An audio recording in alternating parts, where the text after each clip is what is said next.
Tayo nagbabalik po dito sa Cayetana in Action at tayo'y nandito na po sa Alan Aksyon Agad. Kuya Alan, narito po kasama natin si Bonnie at ang kanyang napakagandang ina na si Nanay Marivic. Welcome, Ate Marivic. Bonnie, welcome. Bonnie, kwento mo naman sa amin yung paano ka nagsimula doon sa trabaho at ano nangyari habang napunta ka doon sa aksidente. 2023 po, nung nag-start ako doon sa company, hinire po kami doon para sa additional poste po doon sa golf course po na dyan po sa Muntinlupa, Alabang.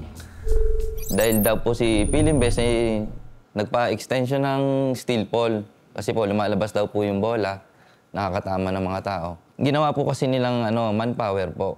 Dapat po kasi boom truck po yung nagbubat ng poste para medyo safety po, di ba? Andun po tayo sa safety. Kung nakalipas po yung October, November, December, pwede na ako mag-apply ng maintenance. By January, nag-report na po ako sa kanila, pero wala pa pong kontratang pinirman lahat.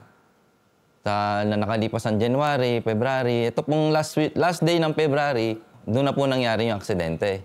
Webes po yon, dapat po magpapangumaga ako kasi Biyernes po is day off ko. Para dire-diretso po, yung isang araw mabubuo ko para sa pamilya ko pag day off. Ang trabaho mo at that time was? Pulot boy po. Pulot boy, Ay, okay. po. Pero pinakiusapan ka na? Magpanghapon na lang daw po ako ulit. Oo. Tapos, eto na yung sa poste, hindi pa? Sa poste na po. Oo. So, hindi kasama sa trabaho mo yon, di ba? Hindi po, extra work po. Pero rin po, same company po. Same company. Pero hindi mo trabaho kasi mag-akyat ng poste. Hindi po. Gaano kataas ito? 60 feet po. And then, ang nangyari, hindi ka nahulog, di ba? Hindi po ako nahulog. Yung mismong poste po nila ang nag-collapse. And then, sabi mo nga, naka-safety ka. Naka-safety belt po. Kaya hindi ka nakatalon. Hindi po. Hindi po talaga ako nakaalis agad kung sakaling tatalon ako. Ang hirap po kasi alisin nun eh. So, ayun na po yung nangyari. Na-aksidente po ako. Nakita ka naman ng makasama mo, nirush ka sa ospital. Opo. Anong nangyari nun? Isang linggo po ako nakakausap naman po nila ako ng normal. Tapos po, yung hindi ko talaga siya maalala kung ano yung nangyari sa akin. Nagkaroon po ako ng damage sa balakang, nagka-fracture po. Nabakalan po ako, naantenahan. Yung sahod ko po doon sa akyat ng poste, yun lang po yung binibigay nilang So, sahod. to be fair sa kumpanya, they continued to pay you Yung akyat lang sweldo, po, opo. yung akyat. Tapos, sa pagpapagamot, Opo. Hindi naman po sila nagkulang sa medical assistant. Una-una, paano nyo napaabot sa Cayetano in Action with Boy Abunda na kailangan nyo ng tulong? Siyempre po, magulang ako. Hindi ko alam po paano ako makakatulong. Napindot ko po yung cellphone ko. Siya na po ngayon. Tapos sabi ko, dito kaya ako humingi ng tulong. Hindi naman po ako marunong magpipindot. Napindot ko po siya. Tapos bigla pong may sumagot. Siyempre po, nagpapagaling na siya. Pero kulang talaga sa mga pinansyal. Nagulat po ako nung last week. Bigla na lang pong dinig ni Lord yung panalangin ko.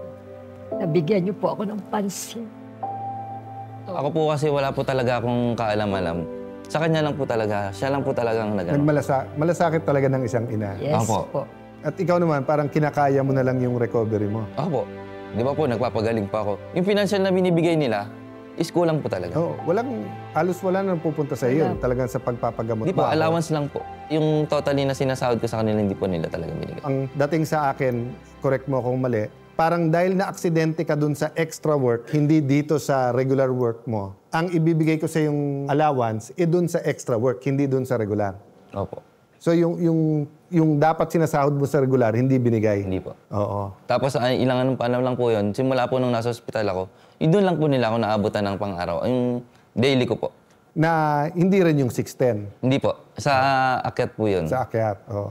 Kaya ang naging request ni Mami, one is financial. And not just health, but paano habang nagpapagaling ka? Kasi Oo nga po. hindi naman yung regular trabaho na kailangan mo, Kuya Boy. That's why nga sabi natin, minsan livelihood or entrepreneurship ang sagot at hindi lang physical work. Pangalawa, Mami, sabi niyo sa medical din, no? Ang sa akin lang po, lagi po ako nakikiusap doon sa manager niya na, Sir, tulungan niyo naman po ako yung anak ko. Sabi ko gano'n sa kanya. Kasi naman po ako, awang-awa na ako, durog na durog po ako pag nakikita ko na naghihirap yung anak ko.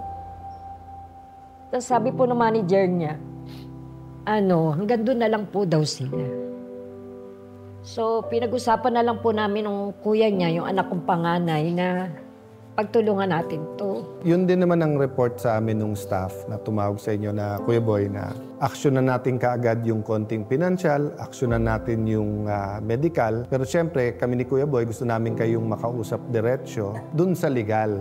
Diba? Kasi syempre, alam nyo po, ang abogado nandito para sabihin sa inyo yung karapatan nyo, yung options nyo. Pero hindi tama na sulsul one way or the other, di ba? So, ang namin is ibigay sa'yo kung anong karapatan mo. Pero ano ba nasa puso mo, Bonnie, aside from just surviving this recovery, no? Nagpapasalamat naman ako kasi buhay pa rin ako ngayon. Ang gusto ko na lang po sa kanila ay yung kung sakali naman na makapagbigay pa sila ng tulong. Para kasi po, hindi po talaga ako makapagtrabaho. Isang taon na.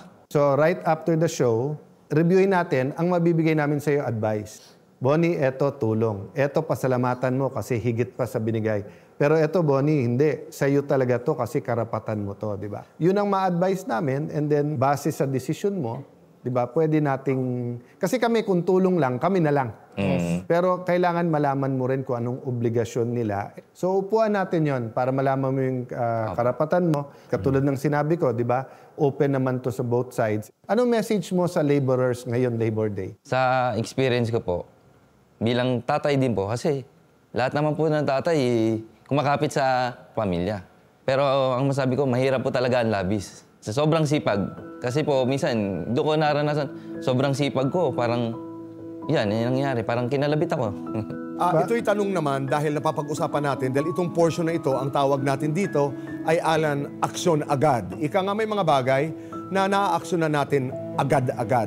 Ano naman ang aksyon agad-agad na naibigay sa inyo nitong programang ito? Kahapon po, bago po ako magpa-check up, dumating po ang staff ng Cayetano Aksyon Agad. Binigyan po ako ng panghanap buhay na yung fishball kikiam. Yun po talaga yung plano ko hanggat di pa ako nakapagtrabaho. May income pa kahit pa paano. At makaka-recover ka kasi hindi ka naman magbubuhat. Yun ang aksyon agad, ika nga. And Kuya Boy, Bonnie, hindi na ako nag-comment sa kapanggubuhan kasi nga, let's get all the facts, di ba? Right. But hindi sa kaso mo, hindi sa kaso, but in general, pagka ikaw ay na-aksidente at nagre-recover ka, tapos pagbalik mo, sabihin may kapalit na, illegal dismissal yon. In general, hindi nila pwedeng ibigay sa iba. May proseso ang pagtatanggal ng empleyado. In general, tignan natin yung kaso mo. Pero yun yung sinasabi ni tatay parate na huwag magpaapi, alamin ng batas. Kasi minsan, di mo alam, naapi ka na pala. But yung sabi ko, mamaya, usap tayo ng mga lawyers para isa-isahin natin ano yung tama, ano yung labis, yung sobra pa sa binigay nila. Pero kung may pagkukulang, kakausapin natin. Nanay, Bonnie, maraming salamat. Thank you po. Thank you po. Maraming po, boy. Maraming salamat po sa inyo. Huwag po kayong aalis dahil magbabalik pa po ang...